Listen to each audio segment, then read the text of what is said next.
मनमोहन सिंग हे जेव्हा पंतप्रधान होते, चांगला काळ पण होता असा म्हणतात. हसणार बंदी वगैरे कोणी घातली का?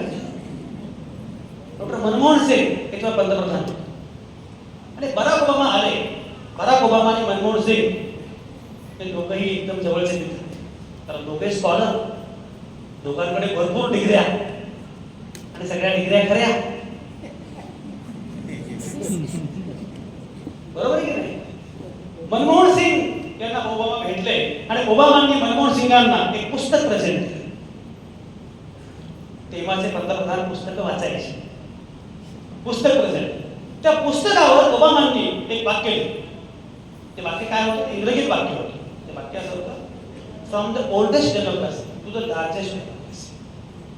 याचा मराठी अनुवाद कोण करेल? तिकडे बघा, या पुढे या, कम कम या या या ये, कुणी पण या, चला ये, लवकर ये, पुढे या तरी, लवकर ये, मी खाली येईल नाही, या लवकर, चला कम कम, अरे कुणी पण या, चला, किंवा सगळेजण या, सगळेजण या या. ते वाक्य काय होतं? इकडे मीच आहे. ते वाक्य असं होतं, from the oldest democracy to the largest democracy. बरोबर?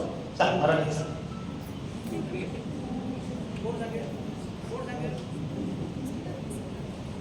कोण सांगेल? तुम्ही सांगा.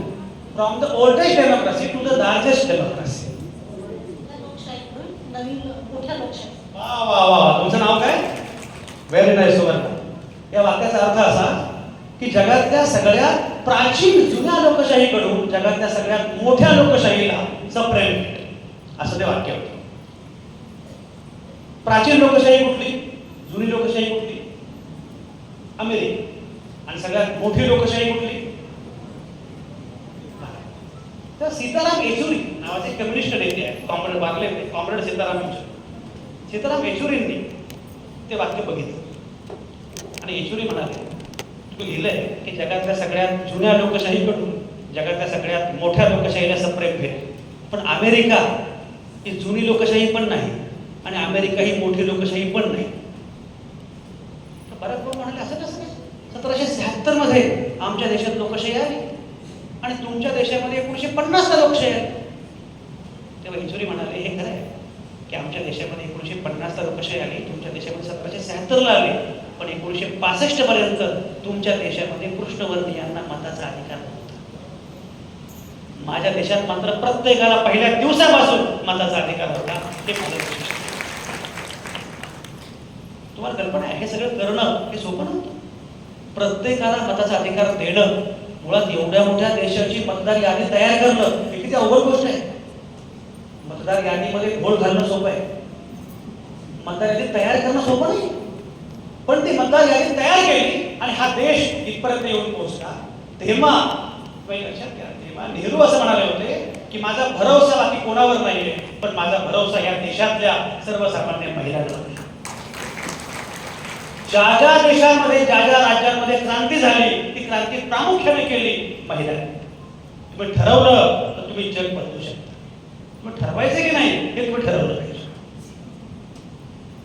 आणि म्हणून मी असं म्हटलं की महिलांनी विचार करणं, महिलांनी ठरवलं की आपल्याला देशाबद्दल राजकारण कसं पाहिजे, हा देश आपल्याला कशा प्रकारे घडवायचा हे ठरवलं.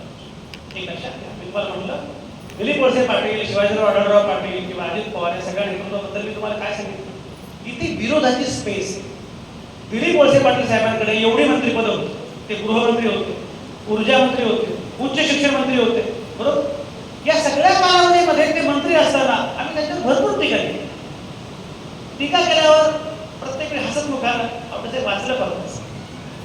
याला लोकशाही म्हणतात की प्रत्येकाला बोलण्याचा अधिकार असला पाहिजे.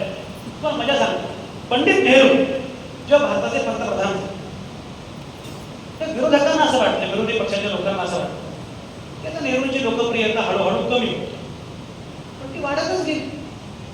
शेवटी एक काम केलं विरोधी पक्षाने. नेहरूंची एक सभा होती, त्या सभेच्या वेळी नेहरूंनी सांगितलं, नेहरूंना विरोधी पक्षाने सांगितलं की गडबड केली. तर एका आजीबाईला तयार केलं. तर सांगितलं एक काम करायचं, नेहरूंचं भाषण झालं की जायचं आणि नेहरूंचं गजोरं पकडायचं. नेहरूंचं गजोरं माहिती ना, नेहरूंचं बखोड पकडायचं, गजोरं पकडायचं आणि नेहरूंना म्हणायचं, स्वातंत्र्य आणि लोकशाही आल्यामुळे तुला गाडी घोडी सगळं मिळालं, मला काय मिळालं. म्हातारी तयारीची होती. म्हातारी म्हटली पण नेहरूंचं भाषण झालं. नेहरूंचं भाषण झालं की ती म्हातारी तरा वर गेली. पकडलं कसं काय रे म्हणे, आली लोकशाही, तुला सगळं मिळालं. लोकशाही आल्यामुळे मला काय मिळालं, माझ्या पोटात अंधार आहे, माझ्या टोपल्यात भाकरी नाही. नेहरू काही त्या बाईला देशद्रोही म्हटले नाही, तिला तुरुंगात टाका असं म्हटले नाही, तिला पाकिस्तानने मदत केलेली आहे असं म्हटले नाही, ही चीनची एजंट आहे काय शिवाय असं काही म्हटले नाही. नेहरूने तिचा हात प्रेमाने हातात घेतला. नेहरू म्हणाले की खरं लोकशाही येऊन सुद्धा तुझ्या घरामध्ये अंधार आहे हे माझं अपेक्षा, तुझ्या टोपल्यामध्ये भाकरी नाही हे माझं अपेक्षा. पण तू विचारलंस की लोकशाही आल्यामुळे मला काय मिळालं, तर मी पंतप्रधान. तू विचारलं की लोकशाही आल्यामुळे तुला काय मिळालं, तुला हे मिळालं की तू देशाच्या पंतप्रधानांचं गजोरं पकडू शकतो. लोकशाहीचा खरा अर्थ हा आहे. आणि म्हणून मला असं वाटतं जर हा अर्थ असेल तर सर्वसामान्य माणसाला ही संधी मिळाली पाहिजे, सर्वसामान्य माणसाला बोलता आलं पाहिजे, सर्वसामान्य माणसाला व्यक्त होता